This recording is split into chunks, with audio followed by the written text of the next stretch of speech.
Oi, eu sou a Isabela Faria e esse é o Como é que é, nosso programa de todos os dias aqui na Folha de São Paulo. Hoje no Como é que é, nessa terça-feira, a gente fala de educação, mais precisamente da USP, a Universidade de São Paulo, e dentro desse assunto nós falaremos de cotas. Então a gente vai destrinchar um pouquinho quais são os critérios para um aluno ser considerado cotista, né, ser aprovado dentro dessa categoria. A gente vai falar de uma banca que existe e a gente também vai trazer um caso de um aluno e outros casos também de um aluno, mais precisamente, que foi barrado de ser cotista.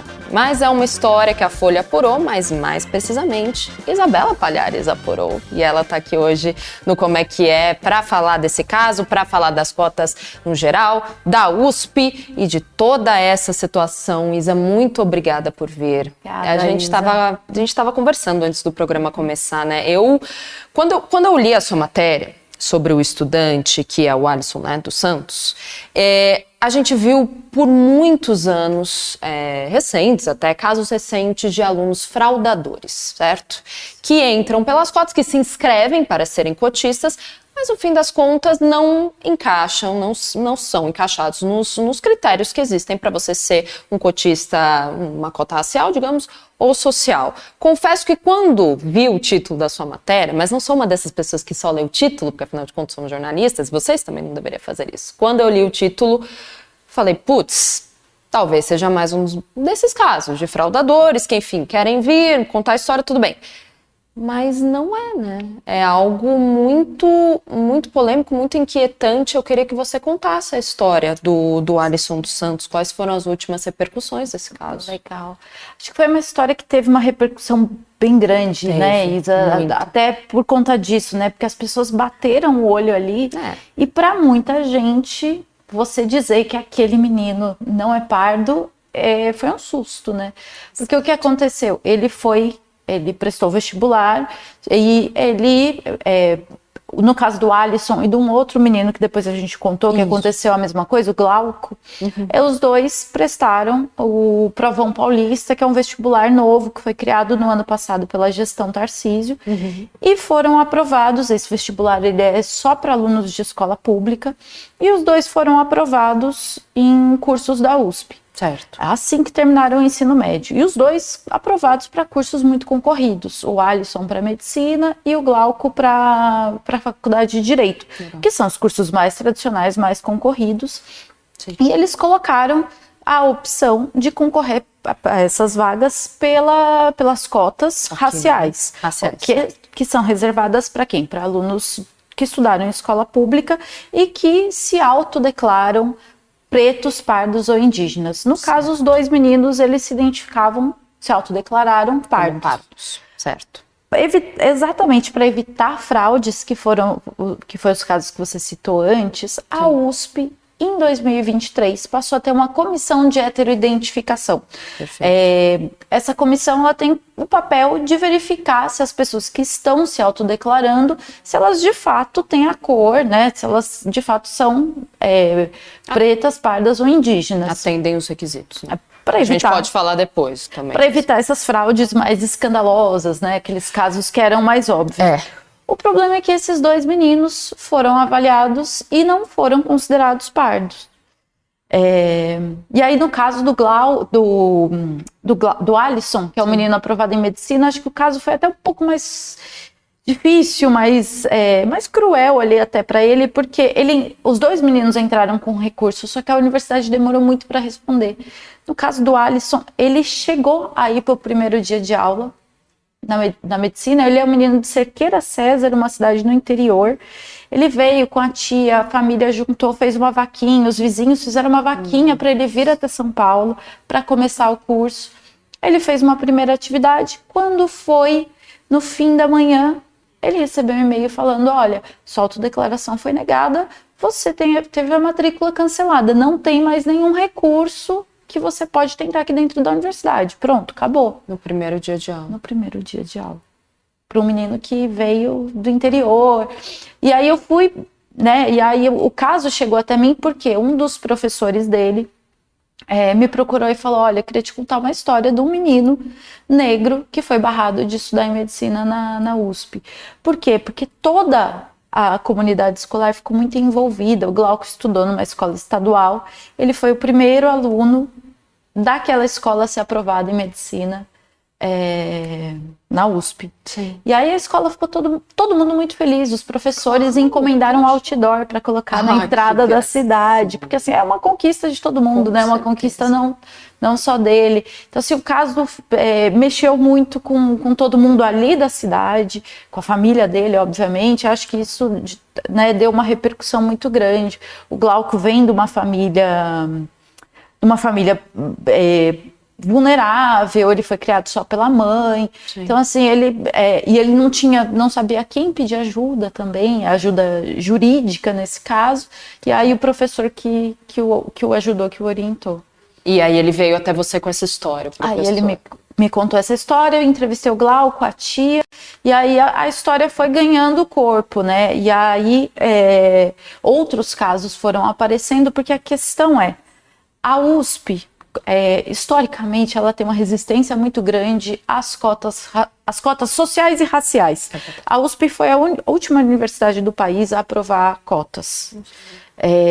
Isso só foi acontecer em 2017, quando a gente no Brasil tem a lei desde 2012. Então a USP tem um histórico aí de muito atraso nessa questão. E a USP também teve uma resistência em adotar as comissões de heteroidentificação. Existia um entendimento ali dentro da reitoria, dentro da universidade, de que você poderia criar um tribunal racial, de que você não poderia questionar a autodeclaração dos candidatos, só que eles também não atuavam em casos de fraude. Eles falavam, quando existia alguma suspeita de fraude, eles mandavam os próprios alunos que estavam suspeitando da fraude, fazer um boletim de ocorrência, a partir do boletim de ocorrência, que aquilo era apurado. E aí o Ministério... Os próprios colegas deveriam, assim, ir atrás dessas... Exato. Contestar? O movimento negro começou a se organizar porque tinham casos muito escandalosos de pessoas brancas, muito claras. Teve até um caso de um menino que ele nunca apresentou sequer os comprovantes de renda da família, da onde ele tinha estudado, porque a USP não fazia essa conferência nenhuma de documentos. Então, assim, você abria as portas para todo tipo de fraude, né?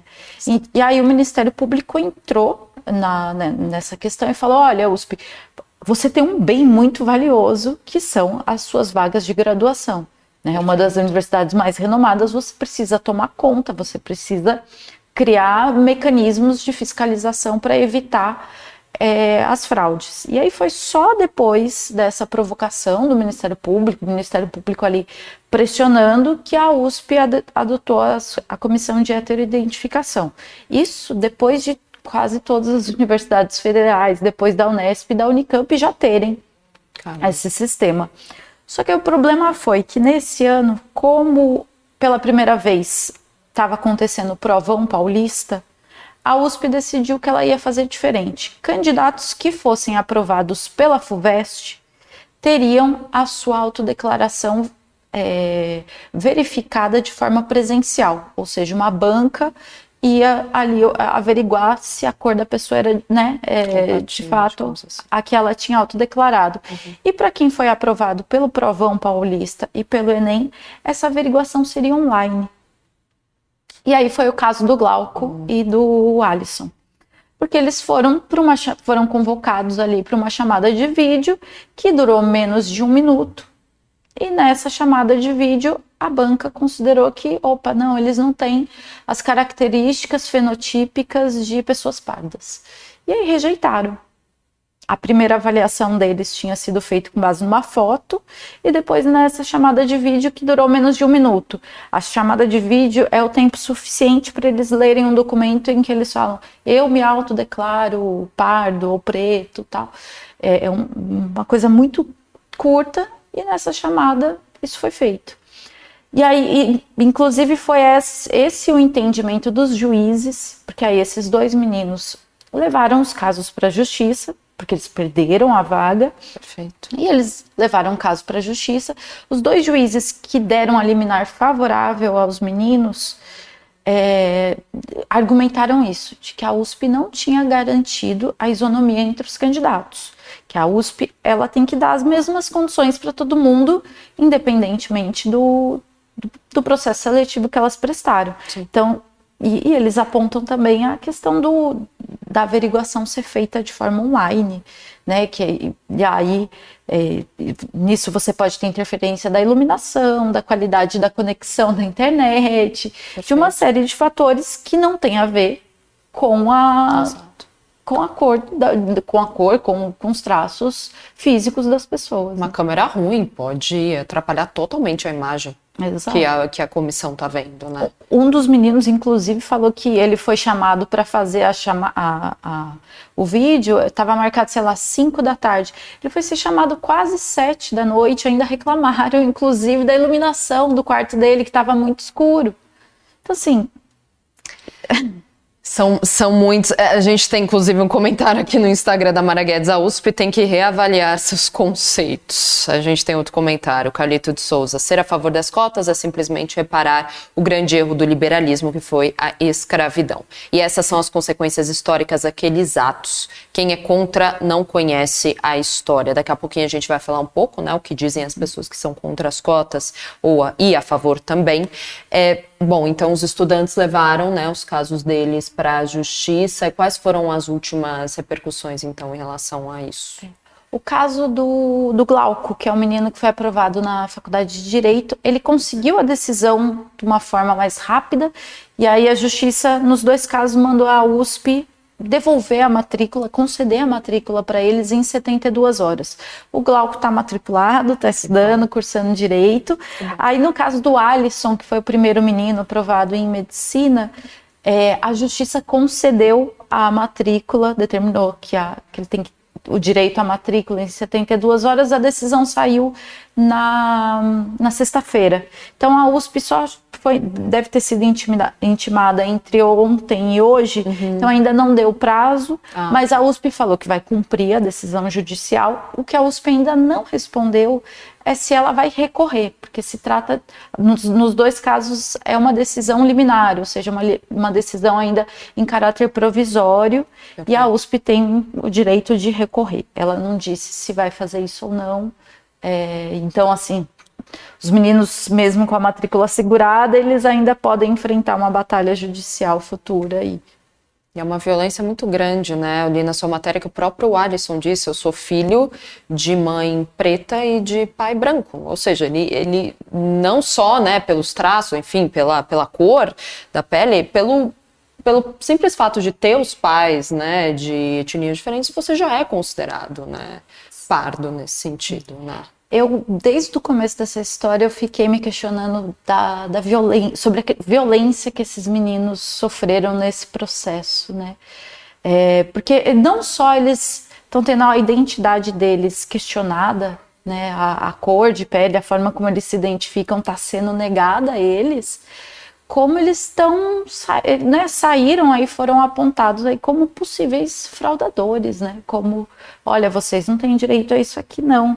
E acho que também, conversando com eles, os 2 citaram casos de racismo que eles sofreram, desde pequenos. O Glauco mesmo, a mãe é negra, o pai é branco, e ele tem uma irmã. A irmã tem a pele mais clara, tem traços mais... né, que seriam mais apontados como de uma pessoa branca. E ele falou, por exemplo, quando ele ia buscar a irmã na escola, ou quando saía para brincar com a irmã na rua, que várias vezes as pessoas olhavam meio torto, meio desconfiadas de por que um menino negro está junto de uma menina branca.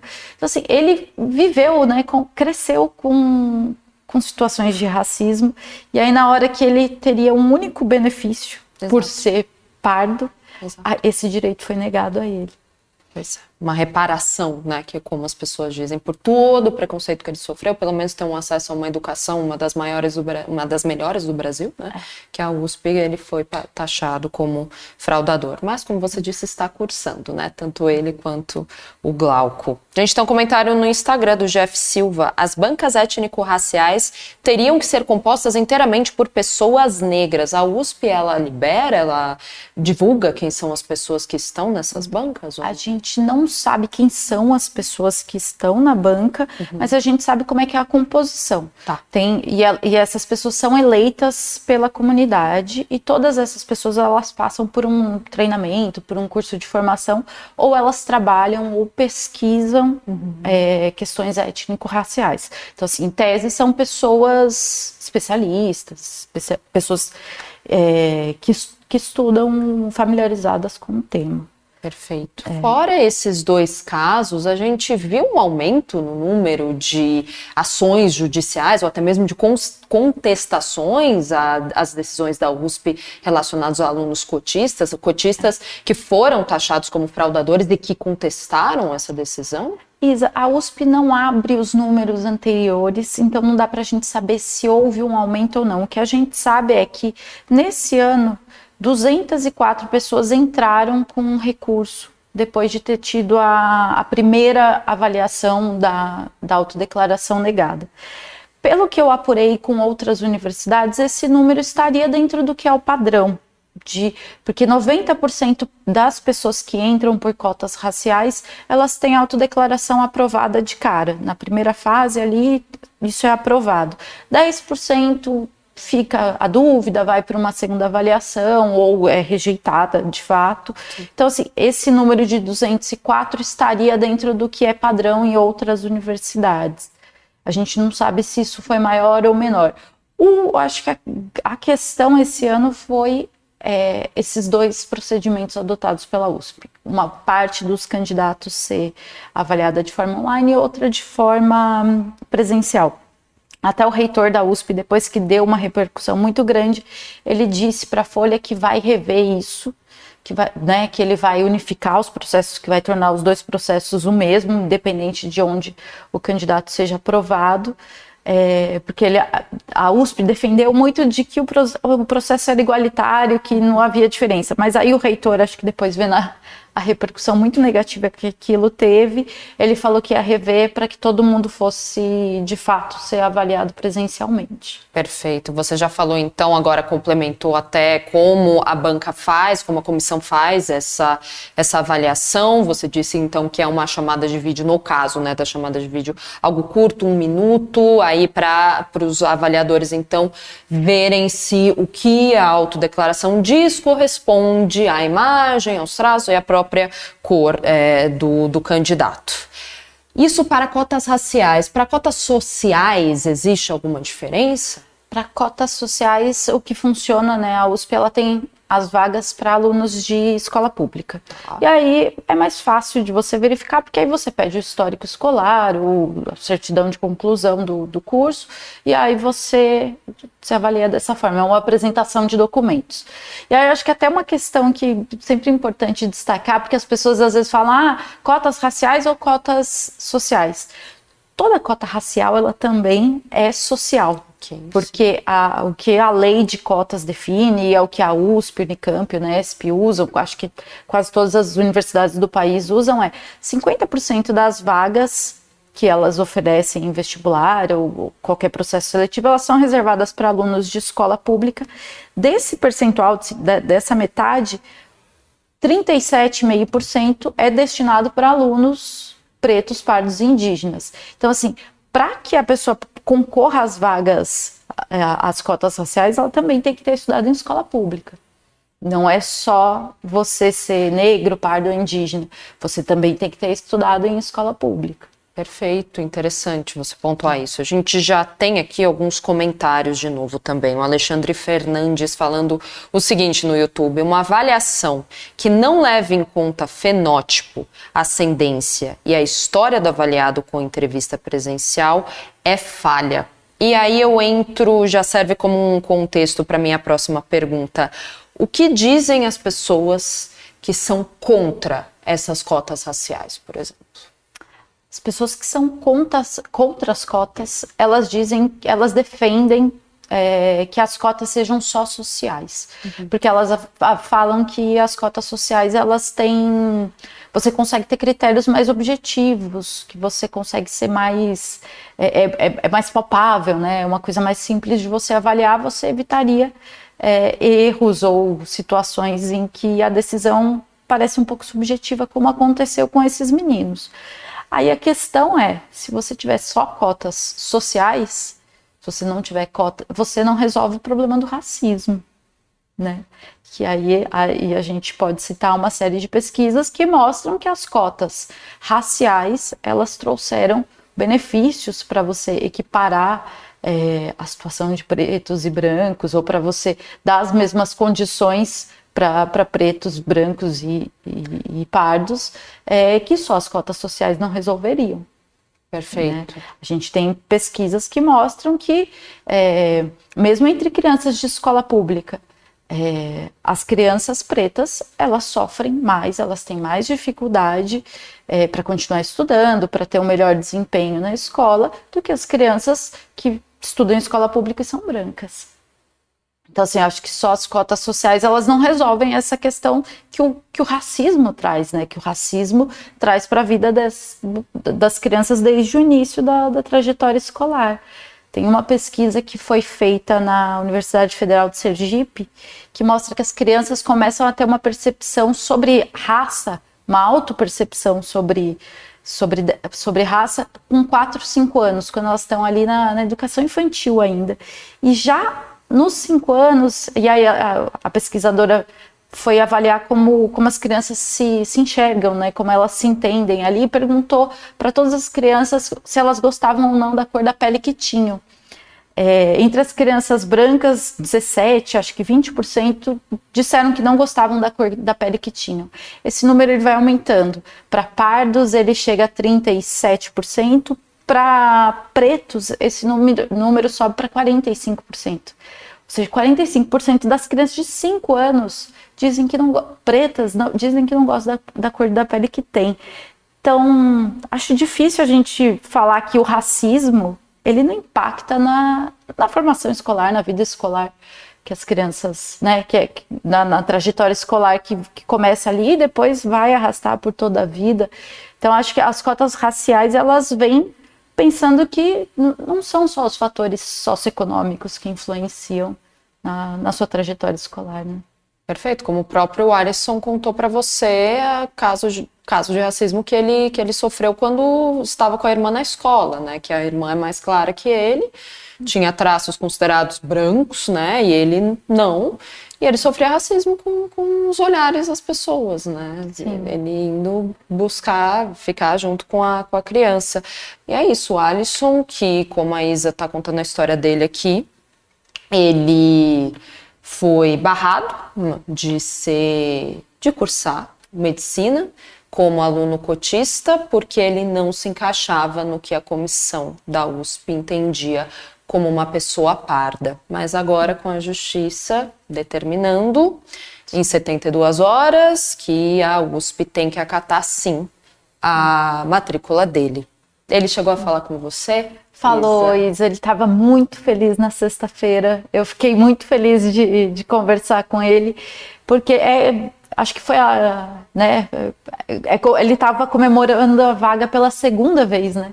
Acho que ele ficou muito feliz quando ele foi aprovado, mas acho que talvez tenha sido até mais difícil ele passar por todo esse processo. O rostinho dele ficou conhecido no Brasil todo, né? Saiu em tudo quanto era lugar, deve ter sido um processo muito difícil.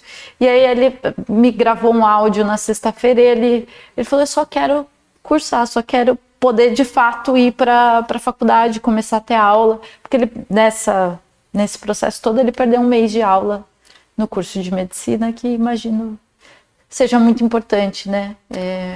Mas espero que ele possa cursar agora a faculdade com muito mais tranquilidade do que esse início, que foi bem